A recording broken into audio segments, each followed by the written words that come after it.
नमस्कार, देवभूमि समाचार में आपका स्वागत है। आपके साथ मैं रीना झा बालियान। खबरों का रुख करेंगे, लेकिन उससे पहले एक नजर डालते हैं इस वक्त की हेडलाइंस पर। देश भर में मुख्यमंत्री पुष्कर सिंह धामी की धूम। चुनाव प्रचार प्रसार के दौरान हर जगह दिखी सीएम धामी की डिमांड। अपने ऐतिहासिक फैसलों की वजह से लोकप्रिय बने सीएम। राजधानी देहरादून में गरमाया ओएनजीसी शिफ्टिंग का मुद्दा। कर्मचारी और विपक्षी दल कर रहे विरोध। सीएम धामी से गुहार, लोगों से न छीना जाए रोजगार। 4 जून को मतगणना के लिए चुनाव आयोग तैयार। काउंटिंग के लिए एक्शन प्लान रेडी। 70 विधानसभाओं में होगी 884 टेबल पर वोटिंग की काउंटिंग।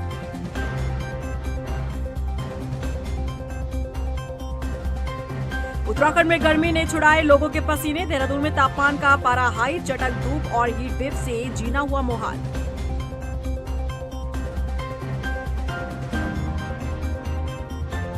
और चलिए बुलेटिन की शुरुआत कर लेते हैं। उत्तराखंड के मुख्यमंत्री पुष्कर सिंह धामी इस बार लोकसभा चुनाव में उत्तराखंड ही नहीं बल्कि देश भर में लोकप्रिय नेता बनकर उभर रहे हैं। इसका अंदाजा आप इस बात से लगा सकते हैं कि इस बार लोकसभा चुनाव में प्रचार करने के लिए सीएम धामी की पूरे देश भर में डिमांड रही और उनके द्वारा किए गए प्रचार के आंकड़े गवाही देते हैं कि उन्होंने लोकसभा चुनाव में कितनी मेहनत की है। देखिए रिपोर्ट। देश भर में सीएम धामी की धूम। चुनाव प्रचार में मेहनत की खूब। हर तरफ दिखी पुष्कर सिंह धामी की डिमांड। देश भर में सीएम धामी की बढ़ी मांग। इस बार लोकसभा चुनाव में उत्तराखंड के मुख्यमंत्री पुष्कर सिंह धामी ने एक तरफ जहां खूब पसीना बहाया तो वहीं दूसरी तरफ उत्तराखंड में ही नहीं बल्कि देश में भी सीएम धामी लोकप्रिय नेता बनकर उभरे हैं। लोकसभा चुनाव के तहत उत्तराखंड में जहां मुख्यमंत्री पुष्कर सिंह धामी ने 90 रैलियों और जनसभाओं में शिरकत कर पार्टी के लिए प्रचार प्रसार किया तो वहीं देश के कई प्रमुख राज्यों उत्तर प्रदेश, पश्चिम बंगाल, हरियाणा, हिमाचल प्रदेश, पंजाब, दिल्ली समेत कई राज्यों में प्रचार प्रसार किया। कुल मिलाकर देश भर में 60 से ज्यादा चुनावी जनसभाओं को सीएम धामी ने संबोधित किया है, जिससे सीएम धामी का कद राष्ट्रीय स्तर पर और भी बढ़ा है। बीजेपी प्रदेश अध्यक्ष महेंद्र भट्ट का कहना है कि सीएम धामी ने जिस तरह से बड़े स्तर पर राज्य में ऐतिहासिक निर्णय लिए हैं, उससे उनकी डिमांड लोकसभा चुनाव में प्रचार के लिए और बढ़ी है। देखिए, उत्तराखंड के अंदर नेतृत्व का उभार हम सब लोगों के लिए बहुत सौभाग्य की बात है। लंबे समय के बाद पुष्कर सिंह धामी जी ने वो स्थान स्थापित किया है। आज भारतीय जनता पार्टी के स्टार प्रचारक के रूप में दक्षिण भारत के राज्यों, पश्चिम बंगाल हो, उत्तर भारत हो, सभी जगह आपका जाना हुआ है। और जो क्रांतिकारी कदम उत्तराखंड राज्य के अंदर जो उठाए हैं मुख्यमंत्री धामी जी द्वारा, खासतौर पर महिला आरक्षण का विषय हो, नकल विरोधी कानून हो, यूसीसी का मैटर हो, इन सब विषयों पर जनता ने अपना एक व्यापक समर्थन दिया। इस उम्र में इतने नीतिगत निर्णय लेने का जो साहस मुख्यमंत्री जी ने जो किया, उसका एक माहौल पूरे देश के अंदर है। और मैं कह सकता हूँ कि उत्तराखंड के लिए गौरव का क्षण है। और प्रदेश के मुख्यमंत्री जी का सभी जगह जिस प्रकार से भव्य स्वागत हो रहा है, जिस प्रकार से वहाँ के नागरिक उनको सुनने के लिए आ रहे हैं, ये हम सब के लिए भी एक हर्ष का विषय है। सीएम धामी की लोकप्रियता का ग्राफ बढ़ रहा है। इसका अंदाजा इस बात से लगाया जा सकता है कि सीएम धामी ने जहां भी चुनावी जनसभा की, वहां उनकी रैली में खूब भीड़ उमड़ी। कैबिनेट मंत्री सौरभ बहुगुणा का कहना है कि बीजेपी राष्ट्रीय हाईकमान का आभार व्यक्त करते हैं कि मुख्यमंत्री पुष्कर सिंह धामी का लोकसभा चुनाव में खूब प्रयोग पार्टी ने किया है। देखिए, ये तो उत्तराखंड का सौभाग्य है और माननीय मुख्यमंत्री जी की जो छवि है, माननीय मुख्यमंत्री के जो पिछले 2 साल में करे हुए काम है उत्तराखंड में, चाहे वो यूसीसी हो, चाहे वो नकल विरोधी कानून हो, चाहे वो हमारा चीटिंग के खिलाफ जो नकल विरोधी कानून हमने बनाया, चाहे वो दंगा कानून हमने बनाया, ये पहली बार ऐसा उत्तराखंड में हुआ है कि जो कानून हम बना रहे हैं वो पूरा देश उसको फॉलो करने की बात कर रहा है। तो ये माननीय मुख्यमंत्री जी का विजन भी दिखाता है, उनकी लोकप्रियता पूरे देश में दिखा रही है। तभी केंद्रीय नेतृत्व का धन्यवाद कर रहा हूँ कि उन्होंने उत्तराखंड जैसे एक देवभूमि और वीर भूमि से हमारे मुख्यमंत्री जी को 70 विधान मीटिंगें पूरे देश में लोकसभा में कराई हैं और कहीं ना कहीं इनकी डिमांड बढ़ी है पुष्कर सिंह धामी जी की। तो मैं उनको बधाई देता हूं और केंद्रीय नेतृत्व का धन्यवाद करता हूं। कुल मिलाकर देखें तो ऐसा पहली बार देखने को मिला है जब उत्तराखंड के मुख्यमंत्री लोकसभा चुनाव में देश भर में प्रचार प्रसार करने के लिए रिकॉर्ड रैलियां करते नजर आए। यदि केंद्र में एक बार फिर से बीजेपी की वापसी होती है तो ऐसे में उम्मीद की जा सकती है कि इस लोकसभा चुनाव में सीएम धामी ने जो प्रचार प्रसार करने में पसीना बहाया है, उसका फायदा भविष्य में उत्तराखंड को केंद्र से मिल सकता है।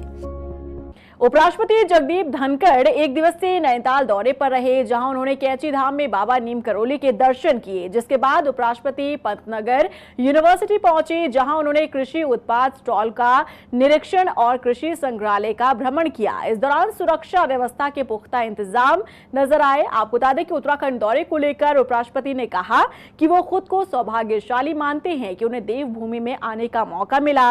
बता दें कि नैनीताल पहुंचने पर राज्यपाल retired lieutenant general Gurmeet Singh ने उपराष्ट्रपति का स्वागत किया। कांची धाम में आकर अभिभूत हूँ। देवभूमि है, भारत महापुरुषों की भूमि है। हाल के कालखंड में इन स्थानों का रख रखाव उत्कृष्ट है, सराहनीय कार्य हो रहा है, नई ऊर्जा मिली है। राष्ट्र को समर्पण की जो भावना है उसमें बढ़ोतरी है। भारत की संस्कृति दुनिया में बेमिसाल है। कोई देश 5000 साल की सांस्कृतिक विरासत नहीं रखता है। राजधानी देहरादून में नदी किनारे बसी अवैध बस्तियों पर पीला पंजा चलना शुरू हो चुका है। कई भवनों पर बुलडोजर चलाने की कार्रवाई भी हुई, लेकिन इस बीच आशियाने उजड़ते देख उन बस्तियों में रह रहे लोगों का गुस्सा भी फूट पड़ा। अब नगर निगम को उग्र आंदोलन की चेतावनी दी जा रही है। देखिए रिपोर्ट।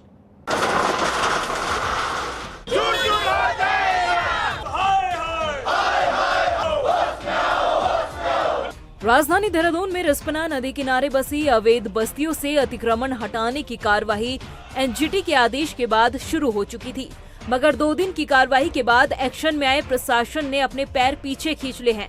वजह उन बस्तियों में रह रहे स्थानीय लोगों की नाराजगी और उन्हें राजनीतिक दलों का मिल रहा समर्थन।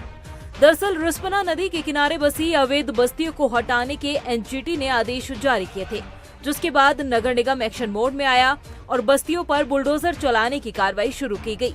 इस कार्रवाई में साल 2016 के बाद हुए अतिक्रमण को चिन्हित किया गया था, जिसके तहत नगर निगम ने 525 घरों को नोटिस जारी किया, जिसमें से नगर निगम की जमीन पर 89 अवैध कब्जे थे। उनमें से 15 आपत्तियां दर्ज की गई, जिसके बाद 74 अवैध अतिक्रमण पर कार्रवाई होनी थी। सोमवार से शुरू हुई नगर निगम की कार्रवाई में अभी तक सिर्फ 44 अतिक्रमण को ही ध्वस्त किया गया था, जिसके बाद लोगों ने विरोध भी किया और एक बार फिर से आपत्तियां दर्ज की गई। जो माननीय एनजीटी के आदेश के अनुपालन में जो अतिक्रमण चिन्हित किए गए थे रिस्पना नदी पे, उसमें 27 और 28 तारीख को हमारे अतिक्रमण हटाने की कार्रवाई हुई है, जिसमें अभी तक 54 जो अवैध पाए गए थे उनको हटाया गया है और बाकी जो हमारा बॉडीगार्ड क्षेत्र में है उसको हटाने की कार्रवाई होना था, लेकिन उसमें वहाँ के निवासियों ने कुछ ज्ञापन दिया है, कुछ अपने साक्ष्य दिए हैं। उनका ये कहना है कि हमारा 2016 से पहले का हमारे पास साक्ष्य है, सबूत है, किस वजह से हम लोग उस समय दे नहीं पाए, तो हम उसको जांच कर रहे हैं। इस वजह से आज तक अभी तक अभी स्थगित रखा हुआ है। जैसे वो जांच पूर्ण हो जाता है हम लोग फिर कार्रवाई करेंगे। वहीं इस पूरे मामले में बेघर हो रहे लोगों को राजनीतिक दलों का भी साथ मिल रहा है। शहर में चल रहे अतिक्रमण अभियान के खिलाफ कांग्रेस ने मोर्चा खोल दिया है और नगर निगम में चेतावनी भी दी गई कि अगर इस कार्रवाई को नहीं रोका जाता तो कांग्रेस सड़क पर उतरकर उग्र आंदोलन करेगी। अतिक्रमण के नाम पर मलिन बस्तियों में तोड़फोड़ नगर निगम जिला प्रशासन कर रहा है, एमडीडी कर रहा है, जो सरासर गलत है। हमारा कहना यह है, ये लोग 30-30, 40-40 वर्षों से अपने छोटे बड़े मकान बनाकर मलिन बस्तियों में निवास कर रहे हैं और इन्होंने पानी, बिजली और जितने भी सुविधाएं हैं गवर्नमेंट के द्वारा दी जा चुकी हैं, चाहे वहाँ सड़क बनी हो, आंगनबाड़ी बनी हो, पुश्ते लगे हो, विद्युत लाइन बिछी हो, सड़क बनी हो, उसके अलावा प्राइमरी स्कूल बने हैं और यहाँ तक कि नगर निगम ने हाउस टैग तक लगा रखा है। अगर वो अतिक्रमण की भूमि थी, अतिक्रमण में बने हुए थे वो मकान, तो आपने बिजली, पानी, सड़क क्यों दिया? हम ये बिल्कुल नहीं होने देंगे। हम सड़कों पे उतरेंगे और हमें जेल जाना पड़े तो हम जेल तक जाएंगे। इस पूरी कार्रवाई में कोई राजनीतिक रोटियां सेकने का काम कर रहा है तो कोई अपनी ड्यूटी। लेकिन उन पीड़ित लोगों का जरा सोचिए जो कई सालों से इन घरों में रह रहे थे, जिन्हें बेघर कर दिया गया और कई लोगों को अभी भी बेघर होने का डर सता रहा है। उनके पास न छत न कोई दूसरा ठिकाना। भी जो है रोज धीरे धीरे जाके कहीं ना कहीं तो तोड़ फोड़ करी जा रही है।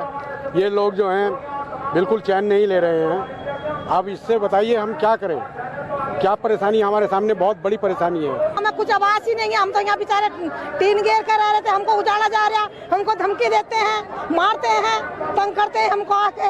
हम भूखे प्यासे मजदूरी करते हैं, सारा दिन मजदूरी करते हैं। जब हम खाना खाते हैं हमें कोई तंग करते हैं, पुलिस वाले जा के वहाँ पे और ये करते हैं वे करते हैं, बस्ती खाली करो, नोटिस दे रखा हमको।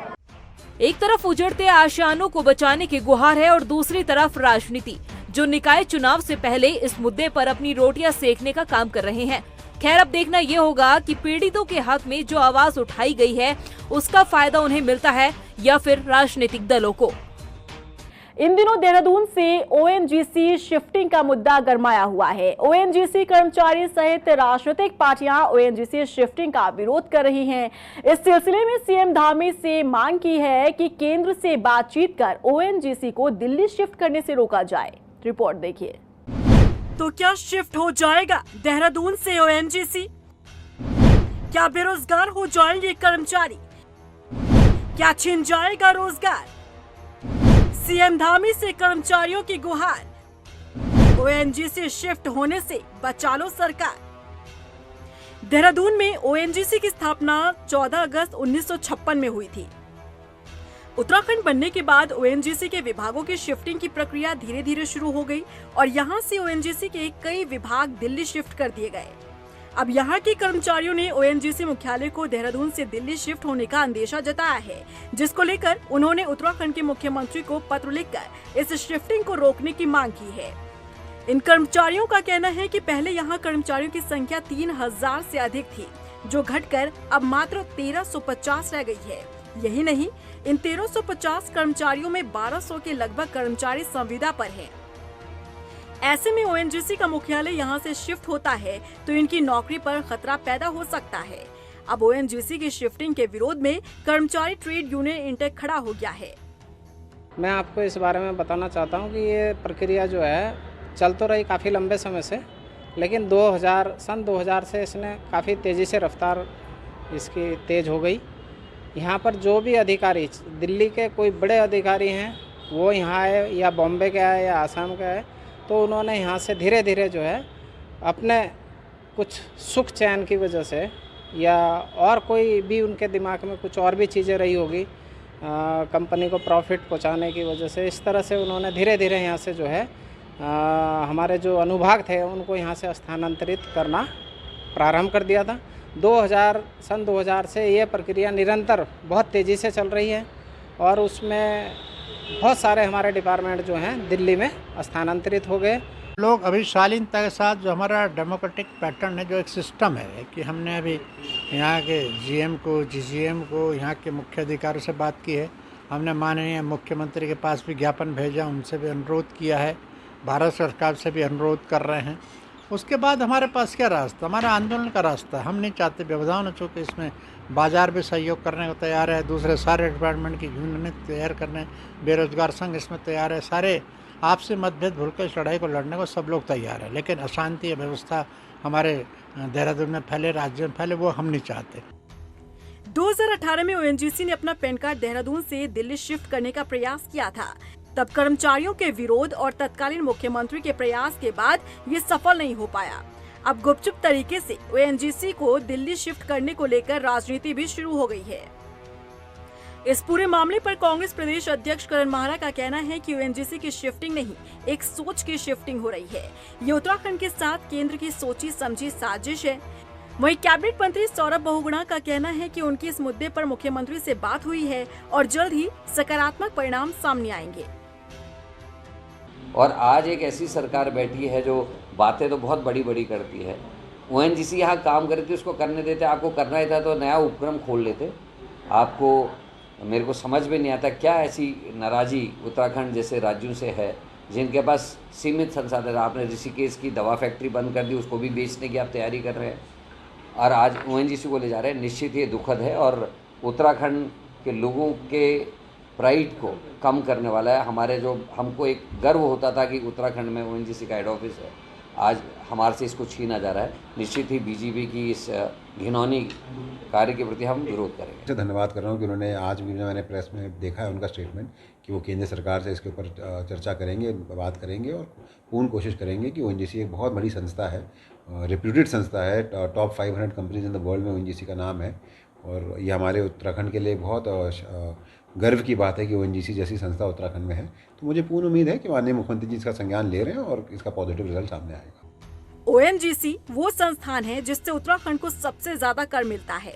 ऐसे में अगर ONGC देहरादून से शिफ्ट होता है तो उससे उत्तराखंड को आर्थिक नुकसान तो होगा ही, साथ ही यहाँ काम करने वाले कर्मचारियों को भी बड़ा नुकसान हो सकता है। राज्य निर्वाचन आयोग ने मतगणना के लिए सभी तैयारियां पूरी कर ली हैं। मुख्य निर्वाचन अधिकारी BVRC पुरुषोत्तम ने बताया कि 4 जून को प्रदेश भर में सुबह 8 बजे से मतगणना शुरू होगी और सबसे पहले पोस्टल बैलेट की काउंटिंग की जाएगी, जबकि सुबह 8:30 बजे से EVM की काउंटिंग शुरू होगी। उन्होंने बताया कि मतगणना स्थल की 3 लेयर सुरक्षा की व्यवस्था की गई है। इसके अलावा राज्य की 70 विधानसभाओं की काउंटिंग के लिए 91 काउंटिंग हॉल बनाए गए हैं, जबकि 884 टेबल लगाई गई है। उम्मीद है कि दोपहर तक 5 लोकसभा सीट के परिणाम घोषित हो जाए। उत्तराखंड में और पूरा भारत देश में 4 जून को मतगणना होगी। सुबह 8 बजे मतगणना शुरू होगी। उत्तराखंड में क्योंकि पोस्टल बैलेट ज़्यादा है, सो 8 बजे पोस्टल बैलेट से शुरू होगी। तत्पश्चात 8:30 बजे से EVM की काउंटिंग, इलेक्ट्रॉनिक वोटिंग मशीन की काउंटिंग शुरू होगी। हमारे पास लगभग 1 लाख पोस्टल बैलेट वोट्स है। उसके बाद EVM का जैसा आपको पता है कि ऑलमोस्ट 58% पोलिंग हुआ है। सो सारी हमारी जो पोलिंग पर्सनल की नियुक्ति हो गया है, काउंटिंग पर्सनल की नियुक्ति हो गया है और पुलिस हमने 3 टायर सिक्योरिटी सिस्टम लगाया है, आउटर पेरीमीटर, मिडिल पेरीमीटर और इनर पेरीमीटर। वहीं हल्द्वानी में भी जिला प्रशासन ने 4 जून को होने वाली मतगणना की तैयारियां शुरू कर दी है। नगर आयुक्त विशाल मिश्र ने बताया कि जिले की 6 विधानसभाओं में 84 टेबल लगाए जाने की तैयारी की गई है। हर विधानसभा में 14 टेबल लगाई जाएंगी। उन्होंने बताया कि मतगणना के दिन 378 कार्मिकों की ड्यूटी लगाई गई है। बता दें कि सुबह 8 बजे से मतगणना शुरू हो जाएगी। जानकारी है कि नैनीताल जिले में पोस्टल बैलेट की मतगणना उधम सिंह नगर में होगी। देखिए, मतगणना को लेकर के जनपद नैनीताल की जो टीम है वो पूर्णतया तैयार है। 144 माइक्रो ऑब्जर्वर, 114 सुपरवाइजर और 120 मतगणना सहायक इनकी ड्यूटी लगा दी गई है। इनके ड्यूटी ऑर्डर भी वितरित किए जा रहे हैं। इनका प्रशिक्षण 30 मई और 2 जून को किया जाएगा। इस संदर्भ में समय समय पर चुनाव आयोग से, भारतीय केंद्रीय चुनाव आयोग से जो भी निर्देश प्राप्त हो रहे हैं, जो भी प्रशिक्षण सेशंस आयोजित हो रहे हैं, उसमें भी हमारी टीमें प्रतिभाग कर रही हैं। और इसमें 6 विधानसभाओं में कुल 84 टेबल्स लगेंगी, अर्थात प्रत्येक विधानसभा में 14 टेबल लगेंगी। तो ये हमारी तैयारियाँ पूरी हैं, प्रशिक्षण की भी शेड्यूलिंग है, सारा कुछ तैयार है। इस बार उत्तराखंड में गर्मी ने पिछले सारे रिकॉर्ड तोड़ दिए हैं। राजधानी देहरादून में तापमान 43 डिग्री तक पहुंच गया है। फिलहाल इस गर्मी से निजात मिलने के आसार बहुत कम नजर आ रहे हैं। बढ़ती गर्मी को लेकर मौसम विभाग का क्या अनुमान है, देखिए इस रिपोर्ट में। उत्तराखंड में गर्मी ने तोड़ा रिकॉर्ड। देहरादून में 43 डिग्री तक पहुंचा तापमान। गर्म हवा लोगों को कर रही परेशान। मौसम विभाग का क्या है अनुमान? उत्तराखंड में इस बार गर्मी सारे रिकॉर्ड तोड़ रही है। राजधानी देहरादून में पिछले 12 साल के रिकॉर्ड के आसपास गर्मी पहुंच चुकी है। बीते दिन दून में 43 डिग्री तापमान दर्ज किया गया, जबकि साल 2012 में आज के दिन यानी 30 मई को 43.1 डिग्री तापमान रहा था। स्थिति ऐसी रही तो ये रिकॉर्ड भी जल्द टूट जाएगा, क्योंकि 43 डिग्री तक तापमान पहुंच चुका है। मौसम विभाग की माने तो कुछ दिनों तक गर्मी यूं ही सताने वाली है। मौसम विभाग के पूर्वानुमान के मुताबिक पहाड़ी क्षेत्रों रुद्रप्रयाग, अल्मोड़ा, बागेश्वर, चंपावत और पिथौरागढ़ जिलों के उत्तरकाशी, टिहरी, चमोली, पौड़ी और नैनीताल में हल्की बारिश की संभावना है। तो आज अगर देखें देहरादून का जो टेम्परेचर है मैक्सिमम वो 43 डिग्री सेल्सियस रिकॉर्ड किया गया है और ऑल टाइम रिकॉर्ड भी हमारा 43.1 का है डिग्री सेल्सियस का। तो कहीं ना कहीं वो बिल्कुल क्लोज टू जो ऑल टाइम रिकॉर्ड है उसके क्लोज ही पहुंच गया एकदम से। और इसी तरह जो है अगर टेहरी में बात करें तो वहाँ पे भी आज 31.6 डिग्री सेल्सियस रिकॉर्ड किया गया है, या पंतनगर में तो वहाँ पे 42.0 रहा है। और इसी तरह आप देखेंगे जो मुक्तेश्वर है तो वहाँ पे भी 29.5 डिग्री रहा है। तो ये टेम्परेचर अपने आप में काफ़ी ज़्यादा इस समय है, बल्कि इसकी वजह से आप अगर हीट वेव की क्राइटेरिया भी है वो भी फुलफिल होता है हमारा। तो आप देखेंगे जो गढ़वाल क्षेत्र है हमारा, तो उसमें तो कुछ जगहों में मैं कहूँगा कि हीट से सीवियर हीट वेव कंडीशंस है। और कुमाऊं क्षेत्र की बात करें तो वहाँ पर भी हीट वेव कंडीशन जो है कुछ जगहों में वो आप कह सकते हैं कि वहाँ पर भी रहेगी। ये जो सिचुएशन है कल भी इसमें बहुत ज़्यादा परिवर्तन नहीं दिख रहा है। हालांकि रेन थंडरस्टॉर्म एक्टिविटी होगी हिल्स में, आज भी अंदर के डिस्ट्रिक्ट में थोड़ी बहुत एक्टिविटी शुरू हुई है जिसके की और बढ़ने की आज भी संभावना है। लेकिन कल भी जो प्रिडिक्शन है वो यही दिखा रहे हैं कि बहुत परिवर्तन इसमें होने वाला नहीं है। तो मैं यही कहूँगा कि आज और कल या परसों तक भी जो है जो टेम्परेचर है 1-8 डिग्री का थोड़ा कम हो सकता है परसों की अगर मैं बात कर लूँ, लेकिन कल जो लग रहा है कि करीब करीब इसी तरह रहेंगे। देहरादून की गर्मी दिन पर दिन रिकॉर्ड तोड़ रही है। गर्म हवा लोगों को झुलसा रही है। तापमान के रिकॉर्ड स्तर पर रहने से बीते दिन इस साल का सबसे गर्म दिन रहा। दून वासियों का कहना है कि यहाँ पर हर साल गर्मी बढ़ती जा रही है, ऐसे में लोगों का जीना मुहाल है। गर्मी का प्रभाव जब सनबर्न जैसा हो जा रहा है, फिर खुजली हो रही है। ज़्यादा मतलब डिहाइड्रेट रहने के लिए हमको यही सेवन करना पड़ रहा है। तो ये तापमान बढ़ रहा है गर्मी का, और बारिश पड़े तो कुछ राहत मिले। बच्चे भी परेशान है, लाइट भी भाग रही है, आ रही है। यकीनन इस बार गर्मी ने सबको हैरान और परेशान कर दिया है। इस बार सारे रिकॉर्ड टूट रहे हैं। गर्मी से राहत पाने के मकसद से जो पर्यटक उत्तराखंड का रुख कर रहे हैं उन्हें भी मायूसी हाथ लग रही है। फिलहाल सबको इंतजार है मौसम का मिजाज बदलने का, ताकि गर्मी से राहत मिल सके। अल्मोड़ा में आज पद्म विभूषण प्रसिद्ध अर्थशास्त्री मोंटेक सिंह आलूवालिया उत्तराखंड सेवा निधि पर्यावरण शिक्षा संस्थान में आयोजित कार्यक्रम में उन्होंने हिस्सा लिया। इस दौरान उन्होंने पद्म भूषण स्वर्गीय बीडी पांडे द्वारा लिखी गई पुस्तक in the service of free India का लोकार्पण किया। कार्यक्रम में उन्होंने जलवायु परिवर्तन पर भी चिंता जाहिर की। उन्होंने कहा कि जलवायु परिवर्तन गंभीर विषय है, लेकिन इस तरफ कोई ध्यान नहीं दे रहा है।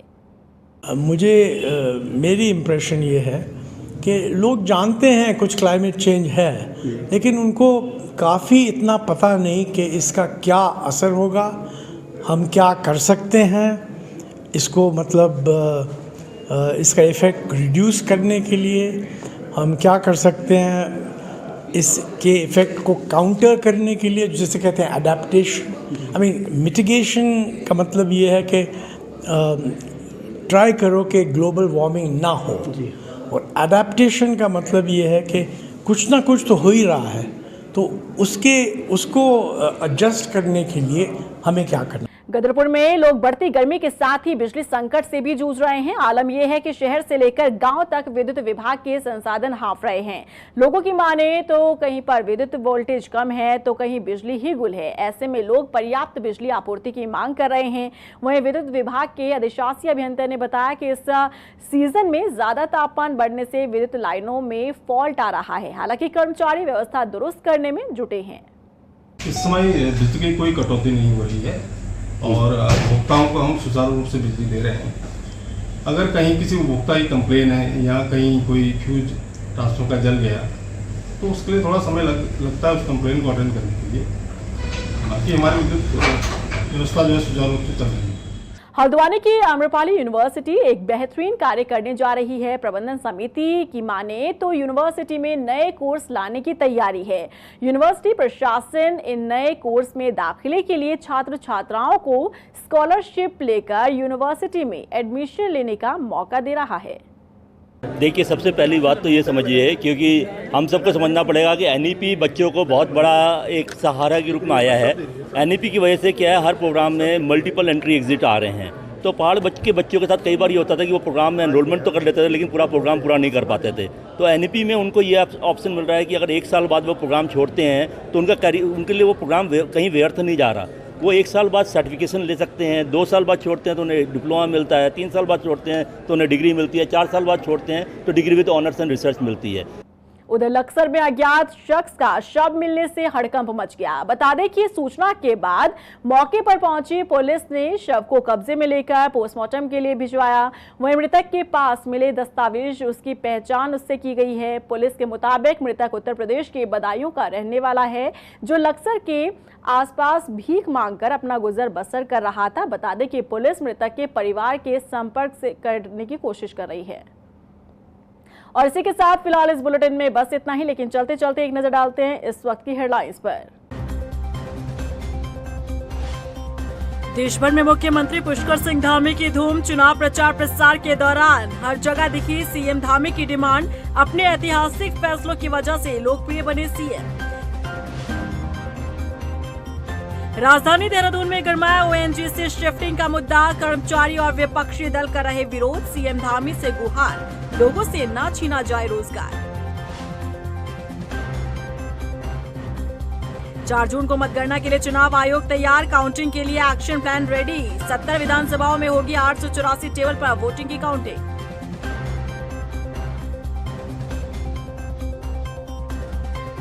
उत्तराखंड में गर्मी ने छुड़ाए लोगों के पसीने। देहरादून में तापमान का पारा हाई। चटक धूप और हीट वेव से जीना हुआ मुहाल।